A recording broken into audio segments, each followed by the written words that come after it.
Shri Venkateswara gold తాకట్టులో ఉన్న మీ బంగారాన్ని విడిపించి కొనబడును.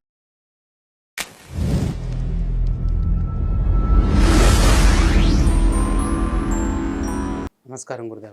శ్రీమాత్రే నమః. గురుదేవ, ఈ రోజుల్లో పిల్లలు పట్ల తల్లిదండ్రులు చాలా భయపడుతున్నారు.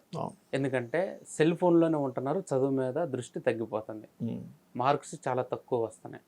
ఇలాంటి పిల్లలకి అంటే చదువులో చాలా తక్కువగా ఉన్న పిల్లలకి మంచిగా చదువు రావాలంటే తల్లిదండ్రి ఆ పిల్లలకి ఏం చేయాలి? చాలా మంచి ప్రశ్న వేశానండి. సెల్ ఫోన్ అనే విషయం తీసుకొచ్చి, ఈ సెల్ ఫోన్ అనేటువంటిది ఎక్కడ ప్రారంభం అవుతుందంటే ఇంట్లో ఒకప్పుడు తల్లి బిడ్డకి భోజనం పెట్టేటప్పుడు మన చిన్నప్పుడు సెల్ ఫోన్స్ లేవు. అవును, ఓపిక పెట్టేవారు, అటు పరిగెట్టి ఇటు పరిగెట్టి వాడిని ఎట్లాగొట్లా పెట్టేవారు. ఇప్పుడేంటి, వీడు కూర్చొని వీడి చేతికి సెల్ ఇస్తే వాడు సెల్ చేసుకుంటూ కూర్చుంటుంటే శుభ్రంగా నోట్లో పెట్టేస్తే తినేస్తాడు కదా అని ఒక ఆశతో తల్లి ఏం చేస్తుంది, ఫస్ట్ వాడి చేతిలో సెల్ ఫోన్ పెడుతుంది. అమ్మయ్య వీడు శుభ్రంగా తింటాడులే అని. కానీ అది ఏమవుతుందంటే చిన్నప్పటి నుంచే స్టార్ట్ అయిందిగా, విత్తనం స్టేజ్లోనే స్టార్ట్ అయిందిగా, వాడికి ఇంకా సంవత్సరం ఏజ్ నుంచే స్టార్ట్ అయ్యేసరికి అది ఇంకా తీవ్రమైపోయి ఒక ఏజ్ వచ్చేసరికి ఆటిజమ్స్ వస్తున్నాయి సెల్స్ వల్ల. తెలుసా మీకు?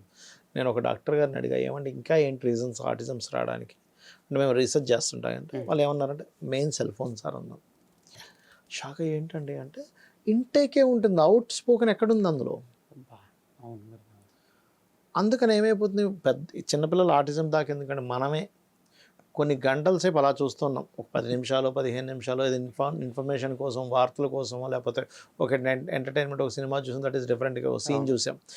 గంటల తరబడి అలా చూస్తూ ఉండండి, అది కూడా లైట్లు ఆపేసి చూడండి, మీకు ఎంత ఎఫెక్ట్ ఉంటుందంటే ఫేస్ మీద పడుతుందండి, యూత్ ఫేస్ మీద పడుతుంది, మొత్తం ఎఫెక్ట్ ఫేస్ మీద తెలిసిపోతుంది. ఈ సెల్ ఫోన్ అనేటువంటిది నేను వద్దని చెప్పను, ఎందుకంటే ఏదైనా కూడా అతి వర్జితం అంటారు, అంటే అతి చేస్తే ఏదైనా వర్జితమే. ఇప్పుడు మీరు తేనె ఏమంటారు, ఏదైనా ఒక వాటరే ఉంది, వాటర్ అనేటువంటిది ప్రతి ప్రాణికి ప్రాణాన్ని నిలబెట్టేది. కానీ ఓవర్గా వాటర్ తీసుకుంటే ప్రాణశక్తి అండి వాయువు, కానీ ఓవర్గా గాలి నింపేస్తే లోపల చచ్చిపోతాడు మనిషి.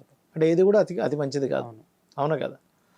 అలా చిన్నపిల్లలకేమో వాళ్ళు ఫుడ్ తింటారనే భావంతో ప్రారంభమవుతుంది. ఒక ఏజ్ వచ్చినటువంటి పిల్లలకి ఎంటర్టైన్మెంట్ అందులో ఉంది కదా అనే దాంట్లో వెళ్ళిపోతున్నారు. ఇక్కడ ఏంటంటే మనం చేయవలసింది చిన్నపిల్లలకి అసలు సెల్ ఇవ్వకూడదు, వాళ్ళ క్రియేటివిటీ దెబ్బతింటుంది. ఓపిక్గా పిల్లలకి పెట్టాలి. ఇంకేదైనా బొమ్మలు ఇవ్వండి చేతికి, ఇంకోటి ఇవ్వండి.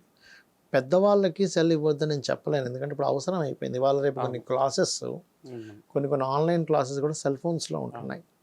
టైమింగ్ పెట్టండి. ఆ టైమింగ్ కూడా ఎలా పెట్టాలి, పిల్లల్ని ఎప్పుడు కూడా మనం నువ్వు నీ గోల్ ఏం సెట్ చేసుకుంటున్నావు, నీ దినచర్య నువ్వు ఒక టేబుల్లో రాయమని చెప్పాలి. మనం రాసివ్వకూడదు ఎప్పుడు కూడా. అప్పుడు వాళ్ళు ఓకే నేను పొద్దున్నే 8 గంటలకు లేస్తాను, వర్కౌట్ చేసుకుంటాను, ఎక్సర్సైజ్ చేసుకుంటాను, యోగా చేసుకుంటాను, లేకపోతే పొద్దున్నే ఇంతసేపు, నువ్వు పూజకి ఎంతసేపు, ఒక 10 నిమిషాలు చేస్తారు చిన్నపిల్లలు, అంతకంటే ఎక్కువ చేయరు. ఎక్కువ చేసేవాళ్ళు కూడా ఉన్నారు, అనుష్ఠానం ఉన్నవాళ్ళు. ఒక 10 నిమిషాలు 15 నిమిషాలు నేను పూజకి కేటాయిస్తాను. దాని తర్వాత నేను బ్రేక్ఫాస్ట్కి ఎంత కేటాయిస్తాను, దాని తర్వాత నేను కాలేజీకి వెళ్తాను, స్కూల్కి వెళ్తాను, వచ్చిన తర్వాత నేను ఏం చేస్తాను, అందులో ఒక స్పేస్ ఒక అరగంట సేపు మీరు సెల్ ఫోన్లో ఏదైనా చూసుకోండి ఎంటర్టైన్మెంట్గా అనేది మనం పెట్టాలి. అది ఒక ఏజ్లో ఉన్నప్పుడే మనం కనుక సిస్టమేటిక్గా పెట్టకపోతే ప్రాబ్లమాటిక్ అవుతుంది. సెల్ ఫోన్ చూస్తూ అన్నం తినడం, సెల్ ఫోన్ చూస్తూనే సెల్లోనే ఉంటూ వాళ్ళు ప్రతి పని చేయడం అనేటువంటిది ఫస్ట్ అలవాటు నుంచి పక్కా తీసేయాలి. ఈ అలవాటు పక్కా పోవాలంటే ఫస్ట్ పెద్దవాళ్ళు అది చేయాలి. పెద్దవాళ్ళు ఎప్పుడూ సెల్ ఫోన్ పట్టుకుని నువ్వు పిల్లలకి చెప్తే పిల్లలు ఎందుకు వింటారు, వినరు. అవును నువ్వు పట్టుకోవట్లేదని అడుగుతారు. ఇంతకుముందు లాగా భయపడే రోజులు లేవు ఇప్పుడు. పెద్దవాళ్ళకి పిల్లలు భయపడేవారు. అప్పుడు నోరెత్తి మా నాన్నగారు వస్తున్నారంటే మేము దాచుకునేవాళ్ళం ఇంట్లో, అంటే పుస్తకాలు పట్టుకుని కూర్చునేవాళ్ళం, అమ్మ ఎందుకురా బాబు అని. ఆ రోజులు లేవు. ఏదైనా ఒక ధైర్యంగా అడగాలంటే అడిగేవాళ్ళం కాదు. ఇప్పుడు అంతా ఫ్రెండ్లీగా ఉంటున్నారు, ఇప్పుడు అడిగేస్తారు. కాబట్టి ఫస్ట్ తల్లిదండ్రులు పిల్లల ముందు ఎక్కువసేపు మీ సెల్ ఫోన్స్ పట్టుకొని కూర్చుంటే పిల్లలకి మీరు చెప్పే అర్హతను కోల్పోతున్నారు. నేనైనా మా అబ్బాయికి చెప్పాలంటే, మా అమ్మాయికో మా అబ్బాయికో ఇంకెవరికైనా నేను చెప్పాలంటే, ఇంట్లో వాళ్ళకి నాకంటే చిన్నవాళ్ళు చెప్పాలంటే, నేను ముందు పాటించాలిగా.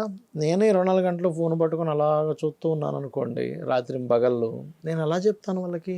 నేను నాకు అర్హత లేదు. అదేదో ఒక ఘట్టం ఉంటుంది మన వాళ్ళ తల్లి తీసుకొని వస్తుంది, ఏమండి మా అబ్బాయి ఒకటే విపరీతమైన బెల్లం తింటున్నాను, మీరు చెప్పండి తినొద్దని. అంటే వారం రోజుల తర్వాత రామ్మ అంటాడు ఆయన. ఎందుకంటే వారం రోజులు ఎందుకు తీసుకున్నారంటే వచ్చాక చెప్తాను, నువ్వు తినక నాయన. దీనికి వారం రోజులు ఎందుకు తీసుకున్నారంటే నాకు కూడా అలవాటు ఉందమ్మా, నేను అలవాటు నేను పోగొట్టుకుంటే కదా ఆయన చెప్పడానికి నాకు అర్హుణ్ణి అంటాడు కదా. కాబట్టి నేనేమంటానంటే పిల్లలు సెల్ ఫోన్లు చూస్తున్నారని తల్లిదండ్రులు బాధపడుతున్నారు, కానీ తల్లిదండ్రులు కూడా చూస్తున్నారు. తల్లిదండ్రులు ఫస్ట్ దాన్ని కంట్రోల్ చేసుకుంటే పిల్లలు చెప్తే పిల్లలు వింటారు. నువ్వు చేస్తావు నేను మాత్రం చేయకూడదు అంటాడు. ఇప్పుడు పిల్లవాడు సిగరెట్ తాగుతున్నాడు, తండ్రి సిగరెట్ తాగుతుంది, తండ్రి పిల్లడి చెప్పడానికి ఎలిజిబిలిటీ కాదు. తండ్రి మందు తాగుతున్నాడు, పిల్లడి చెప్పడానికి ఎలిజిబిలిటీ కాదు. కాబట్టి ఏంటంటే సెల్ ఫోన్ అనేటువంటిది టైంని ఎంత కిల్ చేస్తుంది. నువ్వు సెల్ ఫోన్లో నీ మెయిన్గా ఇంకోటి ఏంటంటే చాలామంది చెప్పే విధానంలో తల్లిదండ్రులు ఆయన వాడకు పక్కన పడి అని ర్యాష్గా చెప్తారు. అలా చెప్పకూడదు ఎప్పుడు. వాళ్ళు ఎదిగిన పిల్లలు, శాస్త్రం మనకేం చెప్తుందంటే ఒక 5 ఏళ్ల పిల్లల వరకు రాజులా చూడాలట. అమ్మాయిని కావచ్చు అబ్బాయిని కావచ్చు, రాజు లేదా రాణిలాగా అంత ముద్దుగా చూడాలట. క్రియేటివిటీ డెవలప్ అయ్యే టైం 10 ఏళ్ల వయసు నుంచి 15 ఏళ్ల వయసు వరకు కూడా మీరు ఒక పనివాళ్ళలా చూడాలి. పనివాళ్ళలాగా అంటే అదేదో హీనంగా చూడడం అని కాదు, ప్రతి పని అబ్బాయికి అప్పచెప్పాలి, అమ్మాయికి హ్యాండిల్ చేయడం అనేది వస్తుంది.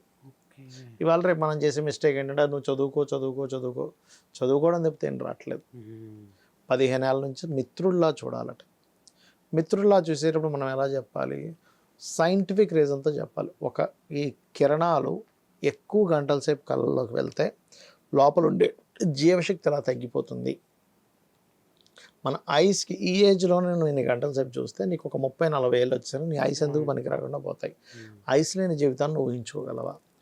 కళ్ళద్దాలు వచ్చేసి లేకపోతే కళ్ళు నీకు సరిగా కనపడకుండా ఉంటే నువ్వు ఎలా బ్రతకగలవు అనే ఒక చాలా జాగ్రత్తగా చాలా దీనిగా చెప్పి ఆరోగ్యం పాయింట్ ఆఫ్ వ్యూలో చెప్పాలంటే నీ యొక్క ఆరోగ్యం బాగుండడం నాకు ముఖ్యం నాన్న. అమ్మ నీ కళ్ళు పాడేప్పుడు నాకు ఇష్టం లేదు, చాలా డేంజర్ కదా నాన్న అని చాలా జాగ్రత్తగా చెప్పగలగాలి. అలా చెప్పి జాగ్రత్తగా వాళ్ళకు ఒక టైం టేబుల్ ఇస్తే ఏమవుద్దంటే మనం ఏం చేస్తున్నామంటే మిస్టేకు వాళ్ళని ప్రిపేర్ చేసుకుని కూడా మనమే ఇచ్చేసిన ఇది పాటించని చెప్పడం వేరు, వాళ్ళని ఆలోచింపజేసేలా చెప్పడం వేరు.